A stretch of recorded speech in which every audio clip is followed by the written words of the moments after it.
చేశారు.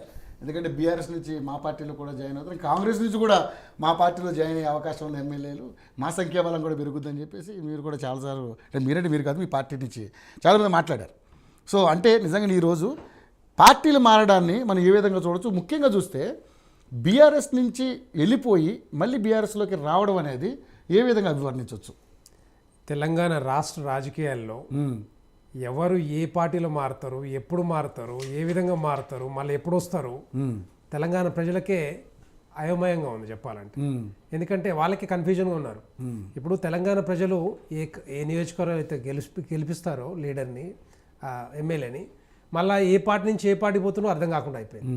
ఇప్పుడు అంత సున్నితంగా, ఎందుకంటే ఇప్పుడు ఎవరైనా కూడా రాజకీయాల్లో విలువలు ఉండాలి కంపల్సరిగా. ఇప్పుడు ఫర్ ఎగ్జాంపుల్ బీఆర్ఎస్ నుంచి ఎమ్మెల్యే గెలిచాడు, ఎవరు వేసారు? తెలంగాణ ప్రజలు అక్కడ ఉన్న నియోజకవర్గం వేశారు, ఆయన నమ్ముకొని వేశారు. సో ఆయన ఇమ్మీడియట్గా కాంగ్రెస్లోకి పోయి మళ్ళీ కాంగ్రెస్ మళ్ళీ బీఆర్ఎస్లోకి వస్తే ఏ విలువ ఉంటుంది చెప్పండి ఒక్కసారి? ఆ క్రెడిబిలిటీ దెబ్బతింటది కదా డెఫినెట్గా, ప్రజల్లో ఒక పలసన అయిపోతారు.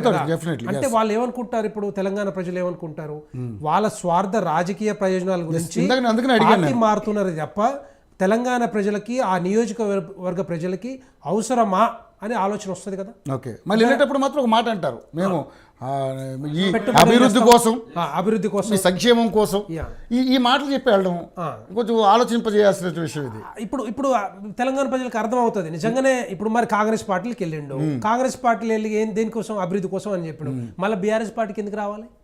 ఏ విధంగా దేనికోసం వస్తున్నారు? అంటే అక్కడ ఏమైనా సపోర్ట్ దొరకకనా, లేకపోతే వాళ్ళని వెలేస్తున్నారా, లేకపోతే ఆయన ఏమైనా అంటున్నారా కాంగ్రెస్ సంపాదించుకోవడానికి స్కోప్ అదేనేనా అనేది? అంటే ఆ స్కోప్ లేకనేనా, ఆ సపోర్ట్ దొరక్క మళ్ళీ బీఆర్ఎస్ పార్టీలకు వస్తున్నారా, లేకపోతే బీఆర్ఎస్ పార్టీ నుంచి ఏమైనా కమిట్మెంట్ వచ్చిందా కేటీఆర్ దగ్గర నుంచి, లేకపోతే కేసీఆర్ గారి దగ్గర నుంచి? సో ఇట్లాంటి అన్ని కూడా తెలంగాణ ప్రజలు ఆలోచిస్తారు. ఎంత కూడా ఏంటంటే ఆయా నియోజకవర్గాల ఎమ్మెల్యేల క్రెడిబిలిటీని దెబ్బ తీసుకోవడానికే ఇవన్నీ చేస్తూ ఉన్నారు, ఏ పార్టీలో అయినా కానీ. ఎందుకంటే ఇప్పుడు బీజేపీ చెప్పాలంటే బండి సంజయ్ గారు మన 2-3 సార్లు చెప్పారు. ఆయన ఏమంటున్నాడు, ఒకవేళ రావాలి అనుకుంటే రాజీనామా చేసిరండి అని చెప్తున్నాడు. క్లియర్ ఎవరైనా కూడా, ఇప్పుడు ఎవరైనా, ఎందుకంటే ఒకవేళ రాజకీయంలో రాజీనామా ఒక నిమిషం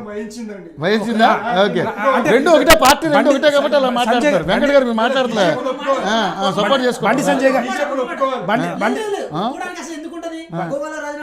మధ్యప్రదేశ్ రాజీనామా చేశారా, మహారాష్ట్రలో రాజీనామా చేశారా?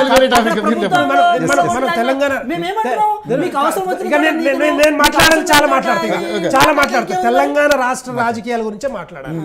ఇప్పుడు దాని గురించి చర్చ చేస్తున్నాం కాబట్టి ఒప్పుకోవాలి.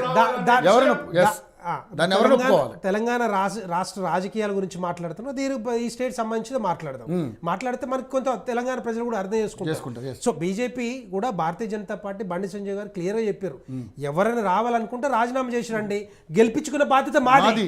ఎవరైనా కానీ బీఆర్ఎస్ నుంచి వస్తారా, కాంగ్రెస్ పార్టీ నుంచి వస్తే ఎక్కడి నుంచి నేను గెలిపించుకుంటాం. రేపు పొద్దున 10 వస్తాయా, 12 వస్తాయా, 20 మంది వస్తారా, ఎంతమంది వచ్చినా కూడా మేము గెలిపించుకుంటాం అని చెప్పి క్లియర్గా అది క్లారిటీ ఇచ్చినాం. సో దాంట్లో ఎవరికి అనుమానం రావాల్సిన అవసరం లేదు. సో ఇప్పుడు ఎట్లా అంటే, ఇప్పుడు తెలంగాణ అసెంబ్లీలో కూడా, అసెంబ్లీ ఏంటది బేసిక్గా రాష్ట్ర ప్రయోజనాల గురించి, రాష్ట్ర ప్రజల గురించి ఒక పాలసీలు తయారు చేసుకునే వేదిక. అట్లాంటి వేదికను ఉపయోగించుకొని స్వార్థ రాజకీయ ప్రయోజనాల గురించి ఒకరి మీద ఒకరు ఎలిగేషన్ చేసుకుంటున్నారు. అది కరెక్టేనా? తెలంగాణ ప్రజలు ఒప్పుకుంటారా? ఎందుకంటే ప్రతిగా ఇప్పుడు ఏదైనా ఉంటే ఒక ప్రాపర్ ఛానల్లో ఒక మంచి పాలసీలు తయారు చేసుకోవాలంటే సలహాలు కానీ, సూచనలు కానీ ఆపోజిషన్ పార్టీ నుంచి కానీ, మిగతా పార్టీ ఎమ్మెల్యేల నుంచి తీసుకోకుండా ఎంతసేపు ఉన్నా కూడా బురద జల్లే రాజకీయాలు చేసుకుంటూ పోతే రేపొద్దున ఎక్కడి దాకా పోతుంది రాజకీయ పార్టీలు? అంటే రాజకీయ పార్టీలు బయట ఎలిగేషన్ చేసుకుంటారు, పోయి మళ్ళీ అసెంబ్లీ. అరే ఎంతమంది రైతులు ఉన్నారు, నిరుద్యోగులు ఉన్నారు, విద్యార్థులు ఉన్నారు, స్కూల్స్ గురించి, హాస్పిటల్ గురించి, వాటి గురించి మాట్లాడాలి, ఏ విధంగా డెవలప్ చేసుకునే ఒక ఆలోచన తప్ప అది కనిపించట్లేదు. కానీ ఎంతసేపు ఉన్నా కూడా నువ్వు ఆ అక్కలు అట్లా చేశారు, ఈ అన్నలు ఇట్లా చేశారు, ఆ తమ్ములు ఇట్లా చేశారు, ఆ పార్టీలు ఇట్లా ఉన్నారు, ఇవన్నీ మాట్లాడడం కాదు. ఎంతసేపు ఉన్నా కన్స్ట్రక్టివ్ ఐడియాస్ తీసుకొని ముందుకు పోతే డెఫినెట్గా. ఇప్పుడు చూడండి, ఇప్పుడు మనం చూసినాం, ఇప్పుడు రేవంత్ రెడ్డి గారు 6 గ్యారెంటీలు పథకం పెట్టారు. 6 గ్యారెంటీలు చెప్పుకొని మేము తప్పకుండా 6 గ్యారెంటీలు అమలు చేస్తాం, 100 రోజులు అమలు చేస్తాం, మాకు ఓట్లేసి గెలిపించండి అని చెప్పారు. నిజంగానే తెలంగాణ ప్రజలు అనుకున్నారు, అరే నిజంగానే రేవంత్ రెడ్డి చేసి చెప్పేది కరెక్టేనేమో, మనం ఎట్టి పరిస్థితుల్లో ఓటేసి గెలిపించాలని రైతులు నిరుద్యోగులు ముందుకు వచ్చారు, వేసారు, గెలిచారు. ఓకే, గుడ్డిలో మెల్లలాగా 63-64 సీట్లు వచ్చినా గెలిచారు, బాగానే ఉంది. గెలిచిన తర్వాత దగ్గర 6-7 నెలలు అయింది. ఇప్పటికి కూడా నేను చెప్తాను, మళ్ళా చెప్తా ఉన్నాను, అంటే ఏ డిబేట్లో కూడా 13 అంశాలు ఉంటే దాంట్లో 5 అంశాలు మాత్రం టచ్ చేశారు, మిగతా అంశాలు అట్లాగే ఉన్నాయి ఇప్పటిదాకా. దాన్ని పట్టించుకోకుండా రకరకాలుగా రోజు పేపర్ల మీడియాలో ఏదో ఒకటి మాట్లాడతారు, రేపు చేస్తాం ఎల్లుండి చేస్తాం, రేపు చేస్తాం ఎల్లుండి చేస్తాం. రైట్, రుణమాఫీ ఉంది, రుణమాఫీ ముందు ఈ 6 గంటలు పక్కన పెట్టారు, మళ్ళీ రుణమాఫీ ముందుకు తీసుకొచ్చారు, మంచిగా ఉంది, పర్లేదు. రుణమాఫీ ఏకకాలంలో చేస్తే అది కూడా బాగానే ఉంది. అందరూ అన్ని పార్టీలు ఒప్పుకుంటాయి. దాంట్లో లేదు రుణమాఫీ, అది ఎక్స్ట్రా ఉంది. ఈ 13 అంశాలు లేదు, దాన్ని అది సెపరేట్గా చెప్పారు. సో అది బేసిక్గా ఏంటంటే, ఈ రైతులు ఏదైతే నిరుద్యోగులు అయితే ఓటేసి గెలిపించారో వాళ్ళని ఫస్ట్ పట్టించుకోవాలి. రైతుల గురించి చెప్పాలంటే, రైతులకు ఒక బోనస్ ఇస్తా అని చెప్పారు, 500 రూపాయలు, తర్వాత 15,000 రూపాయలు ఎకరానికి ఇస్తా అని చెప్పారు. తర్వాత పెట్టుబడి సాయం 2 పంటలకు ఇస్తాను, 3 పంటలకు ఇస్తాను. సో ఇంకోటి ఏంటంటే, ఈ ఫర్టిలైజర్స్ కూడా రెడీగా పెట్టాలి. తర్వాత ధాన్యం కొనుగోళ్లు కూడా సరిగ్గా చేయాలి. లాస్ట్ టైం కూడా ఒక ప్లాన్ లేదు, ఒక ఎక్సర్సైజ్ చేయలేదు, పట్టించుకోలేదు. చాలా మంది రైతులు బాధపడ్డారు. ఇట్లాంటివన్నీ. తర్వాత బడ్జెట్లో కూడా 72,659 కోట్లు మాత్రమే వ్యవసాయానికి కేటాయించారు. దాంట్లో 31,000 కోట్లు రైతు రుణమాఫీ పోతున్నాయి. మిగతా మరి ఈ రైతు పెట్టుబడి సాయం ఎట్లా ఇస్తారు, ఫర్టిలైజర్స్ కానీ బోనస్ కానీ ఇవంతా క్లారిటీ లేదు. ఆ క్లారిటీ ఇవ్వాల్సిన బాధ్యత మరి ప్రభుత్వం మీద ఉంది, రేవంత్ రెడ్డి గారి మీద ఉంది. సో ఈ 6 గ్యారెంటీల్లో 5 అంశాలు పక్కన పెడితే మిగతా అంశాలు అట్లే ఉన్నాయి. రైతు కూలీలు, భూమి లేని రైతులకి 12,000 రూపాయలు ఇస్తా అని చెప్పారు. ఏది కానీ అది ఏం లేదు, కానీ ఇది కనిపించట్లేదు. తర్వాత 2,500 రూపాయలు మహిళలకు కానీ, తర్వాత మన రైతులకు 15,000 రూపాయలు కానీ, విద్యార్థులకు కానీ విద్యా భరోసా పథకం కానీ, ఇవన్నీ కూడా ఒక్కటి కూడా కనిపించట్లేదు. దాని మీద ఇప్పటికి కూడా ఎక్సర్సైజ్ చేసినట్టు కనపడతలేదు కాంగ్రెస్ ప్రభుత్వం. సో ఈ విధంగా చేసుకుంటూ పోతే ఏమవుతుందంటే, ఇంకొక 1 year అయిపోతుంది. మళ్ళీ మననే చూసినాం, విద్యార్థులు నిరుద్యోగులు ఏ విధంగా కొట్లాడిరో, ఏ విధంగా వాళ్ళ, ఎందుకంటే మెగా డిఎస్సితో పాటుగా వాళ్ళు కొన్ని ఉన్నాయి. అంటే ఆ డిమాండ్స్ అంతకుముందు ఒప్పుకొని ఇప్పుడు కాదు అంటే డెఫినెట్ గా వాళ్ళంతా రోడ్ల మీదకి వస్తారు కదా.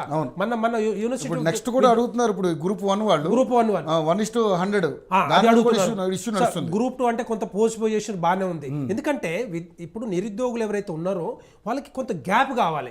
ఒక 2-3 నెలలన్నా కొంచెం గ్యాప్ ఉంటే చదువుకోవడానికి వెసులుబాటు ఎక్కువ ఉంటుంది, టైం ఉంటుంది. కాబట్టి అన్ని ఒకటేసారి తెచ్చి నెత్తిన పెడితే మేము అన్ని ఒకటేసారి పెడతామంటే కాని పనులు. ఎందుకంటే వాళ్ళ ఆలోచనలకు అనుగుణంగా మనం పోవాలి, కానీ మన ఇష్టం వచ్చినట్టు చేస్తే తెలంగాణ ప్రజలు ఊరుకుంటోళ్ళు కాదు. ఎందుకంటే బాగా విజ్ఞత ఉన్న వాళ్ళు వీళ్ళంతా కూడా. ఇప్పుడు మాట్లాడేది ఇంకొక గంటలో ఊర్లో ఉంటుంది, అది ఏం చేస్తున్నారు అనేది.